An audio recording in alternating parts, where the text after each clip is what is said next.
Welcome back, KTM fans. On KTM's garage today, we're going to remove this, which is the stock intake with the reeds, and we come all the way over here. I'm going to put this one in, the BIG GULP. This is the same boot as the European bikes have, because they don't have the same emissions as the US and Canadian bikes. So we're going to try and put this on that. First thing I got to do is I'm going to clean up. I put grease around my air filter. It stops dirt from coming in, and you can see I have not cleaned this since I did my air filter. Not a speck of dirt in there, nice and clean. Now I have no idea how this comes off.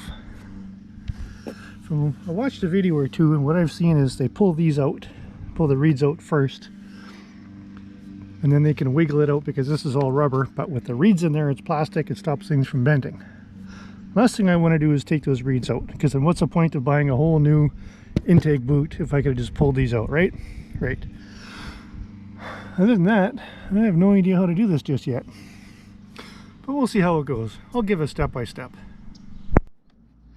Just the first step, after you take the filter off and the cover off and wipe off all the other gunk that I've got in there, is there's some sort of a sensor.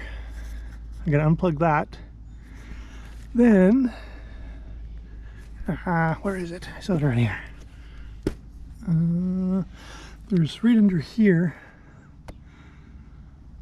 There's a hose clamp I got to undo to unhook it from my intake. So I'm going to unhook this. I'm going to take a look at it first, see how it comes off, because there's usually a little trick. You either pull a tab or push a tab or something. The last thing I want to do is break that, because that's just plastic. Yeah, it's exactly what I thought. There's a little tab right here at the very bottom. You push it, it'll unclick the top. Let's pull that down. Now, seeing how that goes directly to the ECU, I imagine that's pretty important. And I think before I break it, I'm going to take this sensor out. Then I don't have to worry about breaking anything. This is that little sensor that was plugged into the bottom of the air boot. A couple screws, 9mm bolts from underneath. This comes right out. Some sort of a fancy little sensor. Now, I've never done this before, so best I can tell is you just start pulling.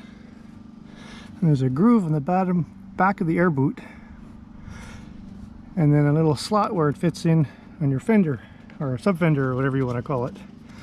I guess the best thing is just start pulling it out this way. I've already done the hose clamp here, taken that off, hose it to the intake. So we'll see. This may end up needing two hands, but we'll see. Just keep tugging and pulling. Yeah, this is gonna need two hands. So unfortunately, I'll come back. One other thing I did notice is there's a hose right here hooked up. So there's a little hard to see, but there's a little clamp right there. You gotta undo that first before you can just start pulling, because who knows where that other hose goes. Now what I've gone and done is I've had to loosen this hose clamp off quite a bit, and just get a screwdriver onto the rubber and carefully pry against your frame and pop that off. Apparently, from what I've heard and seen, that's the easy part, because come back over here and I have to get all this out now. I watched one video and apparently it's easier if you take the reeds out, but I'm going to try and not pull my reeds out. We'll see what happens if I try it this way. Okay, well, once I give this a little bit of a wiggle, this just pulls right out. I don't know what the other guy was talking about, but it was actually quite simple to take this out. So that's that hose you got to get off right there, which is right here, which goes up into no man's land. What I'll do is I'll show you a comparison of the two boots together. You can see, look at the reeds in there. See how much restriction you have I know the reeds move, they're just carbon fiber and that, but when you look at this one, look at the size of that hole. I know, that's what she said. Anyway, the reason you can't take an air boot off an SX version is because right here it rubs on the shock on the SX. People have tried and got it to work, but it doesn't last because it just wears a hole in your air boot. The rest of the dimensions, very similar. But if you look at that, the size of that hole, I'll bring this wood here. See the difference? Compared to that, there's got to be some improvement. Other than that, they're almost identical. This looks like it's got a bigger hole because it's square, but don't forget, look how much junk you got in there blocking. This is just straight wide open, and this has smoother corners too compared to just flat. Sorry, this is what I meant. This has the smoother corners instead of just square and round. So we'll see how the install goes. This sensor is going to have to go back in here, but I'm going to wait until after this air boot is in place up in here and installed before, because when I'm wiggling this in, I don't want it breaking off somewhere.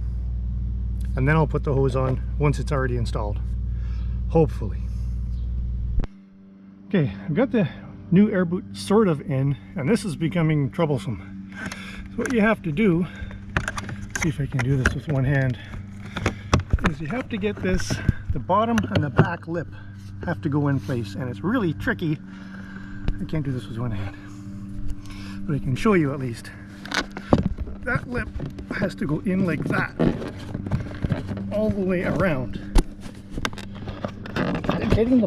What I did is I put the back on first, then the top, then this side. So all I have to do is the bottom here, as well as keeping that right here. I don't know if you can see this boot on the intake. I'll worry about tightening that after, and I'll worry about putting the hose on here after, and I'll worry about that sensor after.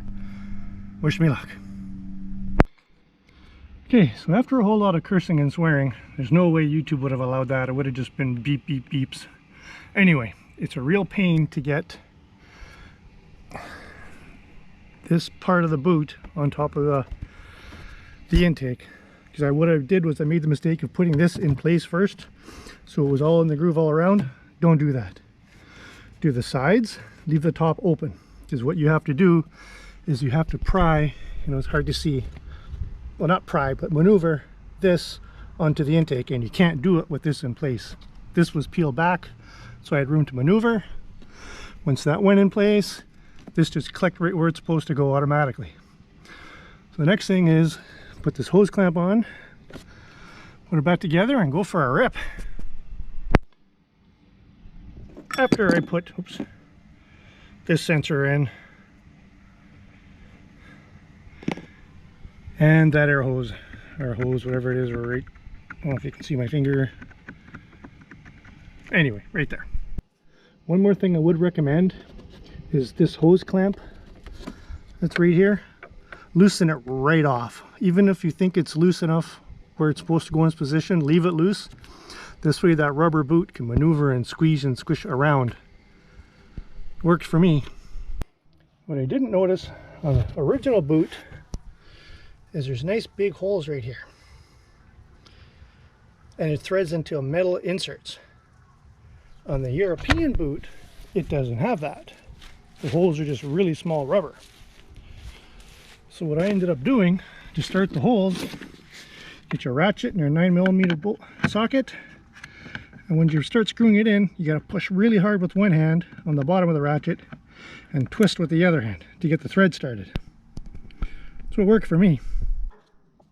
Now I've got those bolts back in place. Because they only thread into rubber, these bolts right here, one there and one there, don't over tighten them and don't wait for them to snug up. As soon as you see them bottomed out and this sensor stops moving, stop threading them in, because you're just going to strip the bolt or strip the rubber, because it doesn't thread into metal inserts, it just threads into this rubber housing. Next, put this on. This sensor thingy right here and then put that hose on, because if you put the hose on first, you won't get the sensor in place. The only thing you got to watch is when you put the sensor in, I guess it really doesn't matter in the end, but this sensor only plugs in, or the connector only plugs into the sensor one way because of this, and it just makes your life easier if this is out. And you can fit the rubber boot on top however it fits, something like that I would guess, just to help keep water in there, because when I unplugged that I had water coming out of there. Next is I'll put that rubber hose on. If I was paying close enough attention when I took it off, I would have noticed that this fits right up over top of the connector and everything to help keep water out. And there's a little bit of a drain hole if it gets too much water in there.